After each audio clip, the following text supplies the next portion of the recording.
ছাত্র জনতার অভ্যুত্থানের মাধ্যমে সংগঠিত বিপ্লবের পর যখন হাঁটতে শুরু করেছে নতুন এক বাংলাদেশ, তখন প্রতিবেশী ভারতীয় বিভিন্ন গণমাধ্যম এবং জনপ্রতিনিধিদের মন্তব্য ঘিরে তৈরি হয়েছে প্রশ্ন। ভারতীয় বিভিন্ন গণমাধ্যম সংখ্যালঘু নির্যাতনের অভিযোগ তুলে একের পর এক সংবাদ প্রকাশ করছে। সেসবের ব্যাপারে এদেশের বিভিন্ন মহল থেকে ইতোমধ্যেই প্রতিবাদ জানানো হয়েছে। অভিযোগ উঠেছে, ভারতীয় গণমাধ্যম অতিরঞ্জিত করে বিভিন্ন ঘটনার খবর প্রচার করছে।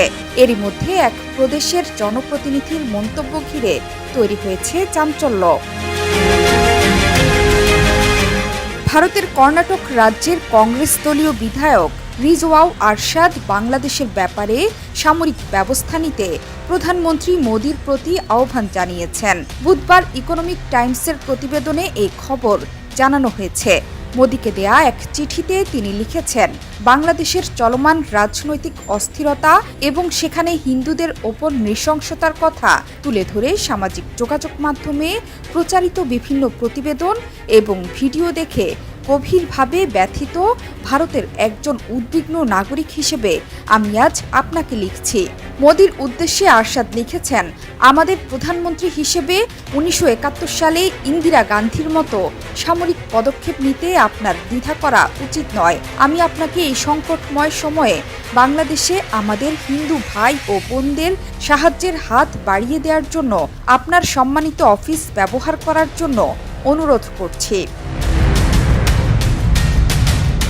এদিকে বৃহস্পতিবার স্বাধীনতা দিবস উপলক্ষে দিল্লির লালকেল্লা থেকে জাতির উদ্দেশ্যে দেয়া ভাষণে বাংলাদেশের সাম্প্রতিক পরিস্থিতির কথা উল্লেখ করেছেন মোদি। সেখানে তিনি বাংলাদেশ পরিস্থিতি নিয়ে ভারতের উদ্বেগের বিষয়টি তুলে ধরেন। মোদি আরও বলেন, 140 কোটি ভারতীয় বাংলাদেশে বসবাসকারী হিন্দুসহ সংখ্যালঘুদের নিরাপত্তা চায়।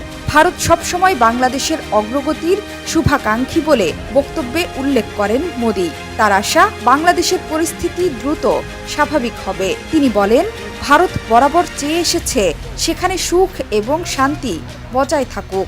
শান্তির বিষয়ে আমরা অঙ্গীকারবদ্ধ। ভবিষ্যতেও বাংলাদেশের বিকাশের জন্য আমাদের শুভকামনা থাকবে, কারণ আমরা মানবতার পক্ষে।